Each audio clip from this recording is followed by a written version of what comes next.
అదే RTV app వార్తల్ని క్షణాల్లో చదివే అవకాశం ఉంటుంది. ఒక న్యూస్ పేపర్, ఒక టెలివిజన్ ఛానల్ మీ చేతుల్లో ఎప్పుడూ ఉంటాయి. మిత్రులారా, మరి బీఆర్ఎస్ పార్టీకి పుట్టిన ఇల్లు మన సిద్దిపేట, మన మెదక్ జిల్లా. మీరందరూ నిన్న మొన్న చూస్తూ ఉన్నారు. ఉద్యమంలో మనందరం పోరాడి కానే కాదు రానే రాదన్న తెలంగాణ మన కేసీఆర్ తెచ్చిపెట్టింది. కేసీఆర్ లేని తెలంగాణ ఉద్యమం ఉన్నదా? కేసీఆర్ లేకుండా తెలంగాణ రాష్ట్రాన్ని ఊహించగలుగుతామా? ఆనాడు రానే రాదన్న తెలంగాణను కేసీఆర్ పోరాడిండు, మనకు తెచ్చిపెట్టింది. అప్పుడు కూడా తెలంగాణ ఉద్యమం చేసినప్పుడు రాత్రి కాంగ్రెస్ నాయకులు కేసీఆర్ చుట్టూ నాయకులు ఎత్తుకుపోయింది. కరీంనగర్ జడ్పీ చైర్మన్ రాజేశ్వరరావు గారు ఉంటే అప్పుడు మన సిద్దిపేట ఉపయోగించి అవుతుంది, ఆయన లావట్టుకొని ఎత్తుకుపోయింది. పాపారావు ఒక ఎమ్మెల్యే ఉంటే ఆయనను తీసుకుపోయే ప్రయత్నం చేసింది. నేను ఒకటే చెప్తున్నా కాంగ్రెస్ వాళ్ళు, మీరు నాయకుల్ని కొనగలుగుతారేమో, నాయకులను బెదిరించి భయభ్రాంతులకు గురి చేసో ప్రలోభాలకు గురి చేసి తీసుకుపోతారేమో, కానీ మా బీఆర్ఎస్ పార్టీ కార్యకర్తలు విషయాన్ని గుర్తు పెట్టుకోవాల్సిన అవసరం ఉంది. ఈ సందర్భంగా ఒక విషయం కూడా చెప్పాలనుకుంటా ఉన్నా. ఏ నాయకులైతే ఇప్పుడు పార్టీ నుంచి పోతున్నారో రేపు భవిష్యత్తులో దండం పెట్టినా వాళ్ళని తిరిగి పార్టీలో తీసుకునే ప్రశ్న లేదు. పార్టీకి ద్రోహం చేసినాడు ఇలా కన్న తల్లికి ద్రోహం చేసినట్టే. పార్టీ ద్వారా పదవులు పొంది, పార్టీ ద్వారా అవకాశాలు తీసుకొని పార్టీకి మోసం చేస్తే ఎప్పుడు కూడా వాళ్ళకి క్షమించే ప్రశ్నే కూడా మిత్రులారా, మనం ముఖ్యంగా సిద్దిపేట కార్యకర్తలు ఒక చరిత్ర ఉన్నది. తెలంగాణ ఉద్యమంలో ఎక్కడ పోరాటం ఉన్నా మనం పోయి పోరాటం లేదు, ఎక్కడ ఉప ఎన్నిక ఉన్నా మనం పోని గడ్డలేదు. ఇదే మెదక్ ఎంపీ ఎన్నిక గతంలో పెద్ద మెజార్టీ ఇచ్చి 3-4 కాన్స్టిట్యూన్సీల మైనస్ ని కూడా కవర్ చేసి ఎంపీలను గెలిపించుకున్న చరిత్ర మన సిద్దిపేటకు ఉన్నది. ఇప్పుడు కూడా నేను దయచేసి మీతో కోరేది ఒకటి, ఇది మనకు పరీక్ష, ఇది మన ప్రతిష్ట. నేను దయచేసి కార్యకర్తలకు దండం పెట్టి కట్టుతో తలబెట్టి కోరుతా ఉన్నా, నా ఎన్నిక కోసం ఎంత కష్టపడ్డారో వెంకట్రామరెడ్డి గారి కోసం కూడా అంతే కష్టపడి పనిచేయాలని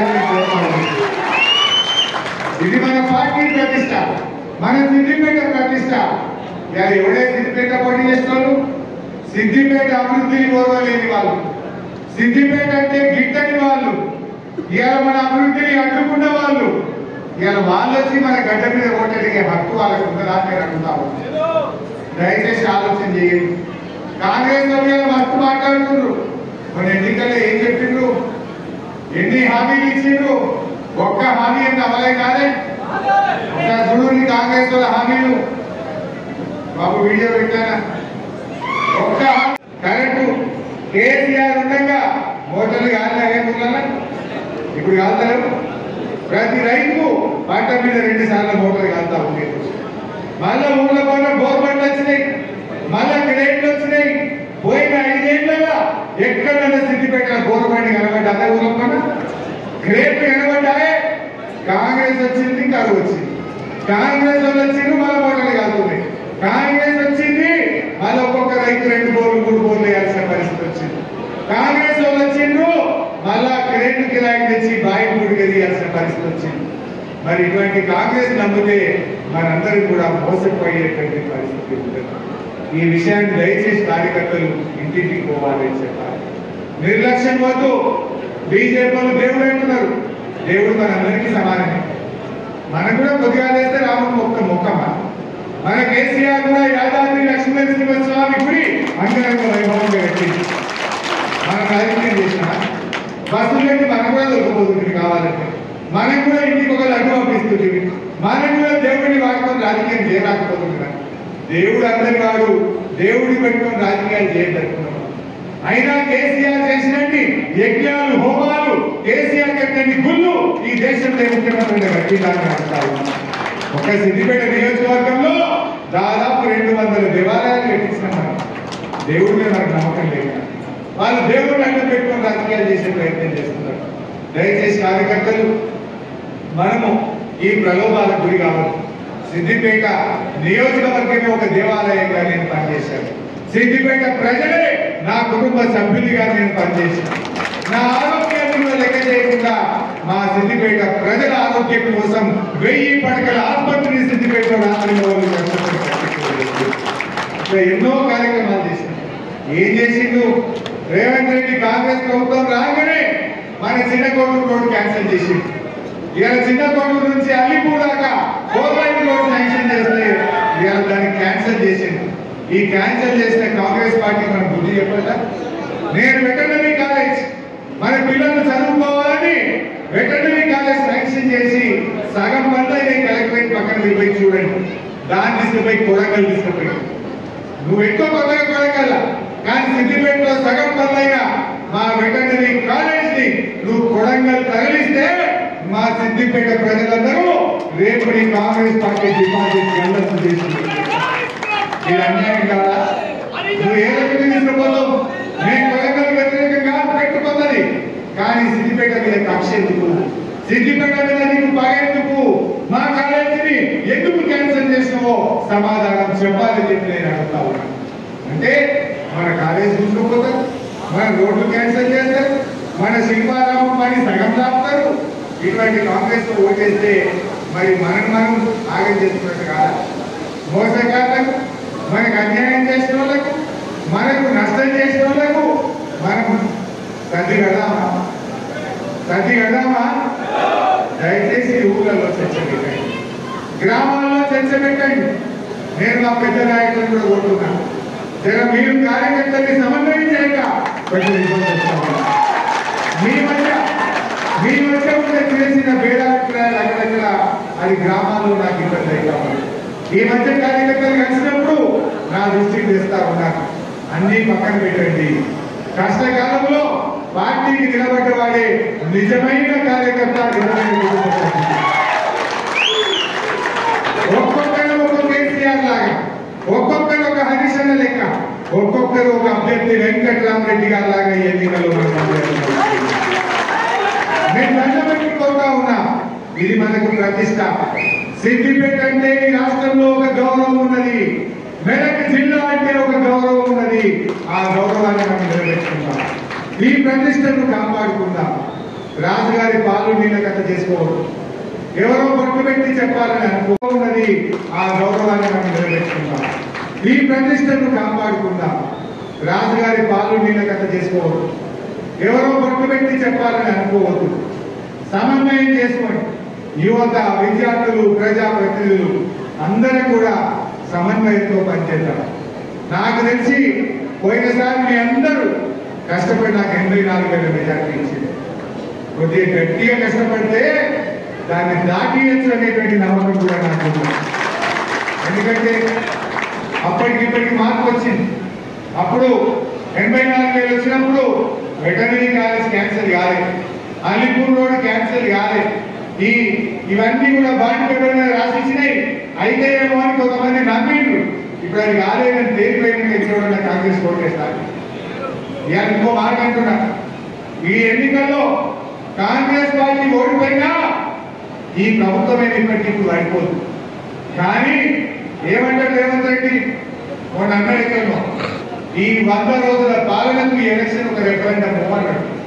అంటే ఏంటన్నట్టు 2 లక్షల రుణమాఫీ ఎగ్గొట్టినా నాకు ఓటేసిండ్రు, అక్కడికి 2500 ఎగ్గొట్టినా నాకు ఓటేసిండ్రు, తులం బంగారం ఇస్తామని మోసం చేసినా నాకు ఓటేసిండ్రు, 17,000 రైతు బంధు ఇస్తామని ఆగం చేసినా నాకు ఓటేసిండ్రు, వడ్లకు 500 బోనస్ ఎగబెట్టినా నాకు ఓటేసిండ్రు. ఇక నేను ఇయ్యమంటే అంటడా? అందుకే ఈ ఎన్నికల్లో కాంగ్రెస్ సురుకు పెట్టారు. ఈ ఎన్నికల్లో కళ్ళు కాల్చి వాత పెట్టనే బిడ్డను మోసం చేసిన కంటేనే నిన్ను ఓడగొట్టిండు అనే విషయం వాళ్ళకి అర్థమయ్యేటట్టు ఓటుతో మనం అట్లా ఏమైతుంది?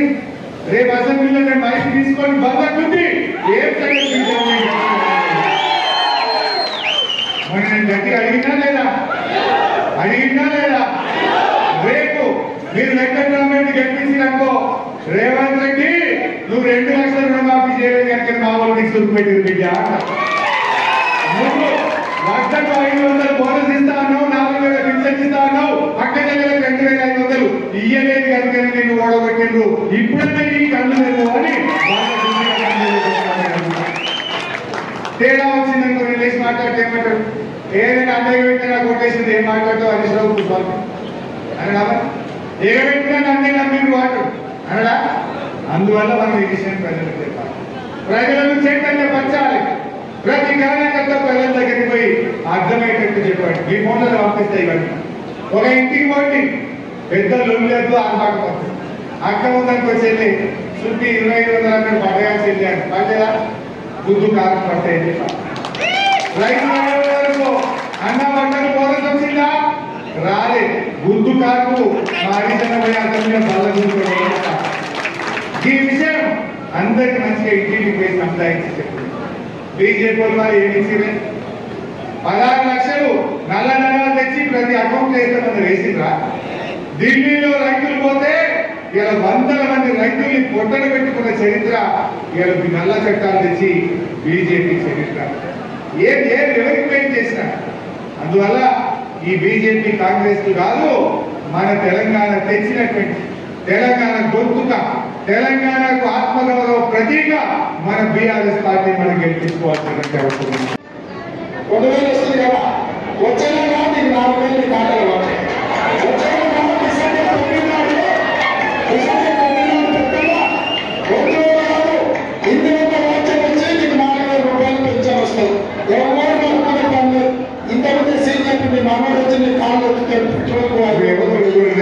చెప్తారు కాదు అదే 4,000 మంచి ఒత్తుకుంటే ఇప్పుడు ఎంతమంది చెప్తాం అంటే 4,000 పింఛన్ ఎవరికైనా అంటేయా మరి పుల్ల అవ్వ తాతల దగ్గరికి, బీడీ కార్మికుల దగ్గరికి, వితంతురాల దగ్గరికి, నేత గీత కార్మికుల దగ్గరికి పోటీ 4,000 పింఛన్ పట్టే కాంగ్రెస్ కొట్టేది.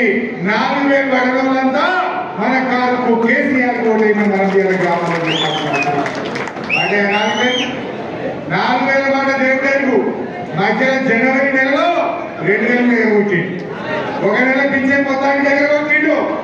ఈ దుర్మార్గం కాంగ్రెస్ కు మరి మన ముసలికి చెప్పాలా? అర్థమైనట్టు చెప్పాలి, సంజాయించాలి. మరి పింఛన్ ఇయ్యని మోసం చేసిన ఈ కాంగ్రెస్ కు ఓటు గుర్తుపాటు చెప్పాలి. నెక్స్ట్ దగ్గర నగరం 20% ఇస్తున్నాడు. అవునా? అందుకే మా అక్కల కష్టాలు చూసి నగరం మా అక్క దగ్గర ఉంటే పిల్లల చదువులు, ఇంటి ఖర్చులు లేకపోతే సొంతం వస్తే ఇంత మంచి చెడు చూడడానికి ఉంటుంది.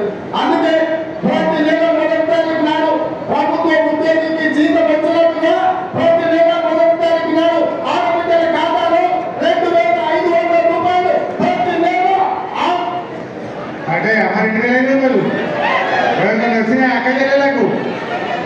ఇవన్నీ మాయమాడి సిద్దిపేటలు అమ్మలేని బయట కొంత నమ్మపాడేది. ఇవాళ ఏమైంది?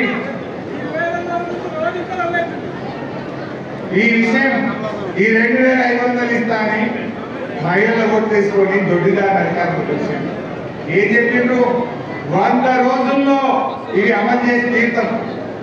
ఆయన నమ్ముతలే కానీ ఇది సోనియా గాంధీ ఇచ్చిన మాట, ఇది రాహుల్ గాంధీ ఇచ్చిన మాట, మాట తప్పనే తప్పం అని నమ్మబలిపోయింది. బాండ్ పేపర్లు వచ్చిండు, గద్దె దగ్గర మర్చిపోయింది. ఇక రైతు బంధు పెంచుతారని కొట్టేసింది కానీ ఈ కాంగ్రెస్ వాళ్ళు ముంచుతారని అనుకోలేదు.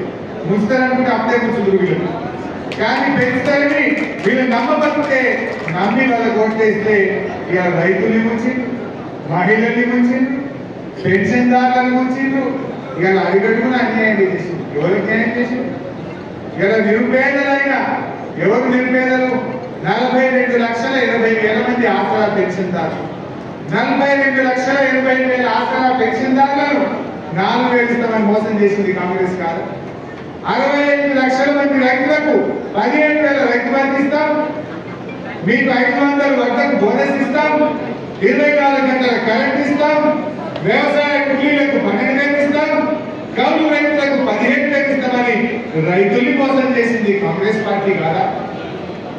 ఆడబిడ్డలు 18 ఏళ్ళు నిండిన ఆడబిడ్డలందరికీ నెల నెల 25,000 ఇస్తామని ఆడబిడ్డల్ని మోసం చేసింది కాంగ్రెస్ పార్టీ కాదా? మన కేసీఆర్ మాట అంటే మాట. కళ్యాణ లక్ష్మికి 1,00,000 రూపాయలు ఇస్తా అంటే ప్రతి పేరింటి ఆడపిల్లకు 1,00,000 రూపాయలు ఇచ్చింది. రైతు బంధు 10,000 ఇస్తా అంటే కరోనా లాంటి కష్టకాలంలో కూడా సకాలంలో రైతు బంధు ఇచ్చిండు మన కేసీఆర్. 200 పెన్షన్ 2,000 చేస్తా అంటే 2,000 ఇచ్చి చూపించిండు మన కేసీఆర్. బీడీ చేసే అక్క చెల్లెలకు ఆసరా పెన్షన్ ఇస్తా అంటే దేశంలో ఎక్కడ లేని విధంగా ఆసరా పెన్షన్ ఇచ్చిండు మన కేసీఆర్. ప్రత్యేకత మనం కాపాడుకుందాం. దయచేసి మా అన్నదమ్ములు, మా అక్క చెల్లెలు ఏదైనా చిన్న చిన్న కోపతాపాలు ఉన్న దగ్గర పక్కన పెట్టుండి మన తల్లి లాంటి బీఆర్ఎస్ పార్టీ, తండ్రి లాంటి కేసీఆర్ కు ఇది అండగా ఉండాల్సినటువంటి సమయం. ఈ సమయంలో మనందరం కూడా గట్టిగా నిలబడి మళ్ళీ మన సత్తా మనం చాటాలి. దొంగలు కొంతమంది పోవచ్చు పార్టీకి, వాళ్ళకి మనం బుద్ధి చెప్పాలి. గట్టిగా నిలబడాలి. మనం వ్యక్తులు కాదు, వ్యవస్థ ముఖ్యం. బీఆర్ఎస్ పార్టీ ముఖ్యం. ఈ బీఆర్ఎస్ పార్టీ ఉన్నది కనుకనే ఇవాళ తెలంగాణ వచ్చిందనే విషయం మనం గట్టిగా తీసుకుపోవాల్సిన అవసరం ఉంది. ఇవాళ రేవంత్ రెడ్డి ఎందుకు మాట్లాడుతాడు? టేబుల్ మెడల్ వేసుకుంటాడు. నువ్వు టేబుల్ మెడల్ వేసుకుంటే ఎవరికి కావాలన్నా? పేదోళ్ళకి పని చేయండి. నువ్వు ముఖ్యమంత్రి అయినావు, పేదోళ్ళకి 4,000 పింఛన్ ఇచ్చి మాట్లాడు, పేదోళ్ళకి 2,500 ఇచ్చి మాట్లాడు. నువ్వు టేబుల్ మెడల్ వేసుకుని మాట్లాడి ఇది మనుషులు మాట్లాడే మాటనా? రాక్షసులు మాట్లాడతారు. టేబుల్ మెడల్ వేసుకుంటాను ఎవరు మాట్లాడతారు? రాక్షసులు మాట్లాడతారు, మనుషులు మాట్లాడతారు. ఈ భాష మానవ బాబు కాదు ఆయన, మానవీయ పాలన అందించు. 180 మంది రైతులు ఆత్మహత్య చేసుకుంటే కనీసం ఒక్క రైతునన్నా నువ్వు కానీ నీ మంత్రులు కానీ పోయి కనీసం పరామర్శించిందా? 38 మంది ఆటో కార్మికులు ఆత్మహత్య చేసుకుంటే ఒక్క రూపాయి సాయం చేసినవా? ఒక్కరినన్నా మాట్లాడించినవా? ప్రతిపక్షంలో ఉండగా పెద్ద పెద్ద మాటలు మాట్లాడారు. రైతులు చనిపోతే నీకు కనికరం లేదు, ఆటో కార్మికులు చనిపోతే నీకు కనికరం లేదు. కనీసం మాట్లాడవు, పైసలు సాయం చేయవు, ఇంకా మళ్ళీ మాట్లాడితే మానవ భావన. మరిన్ని వీడియోస్ కోసం ఛానల్ ని సబ్స్క్రైబ్ చేయండి. లేటెస్ట్ అప్డేట్స్ కోసం వాట్సాప్ ఛానల్ ని ఫాలో చేయండి. అండ్ లింక్ డిస్క్రిప్షన్ లో ఉంది.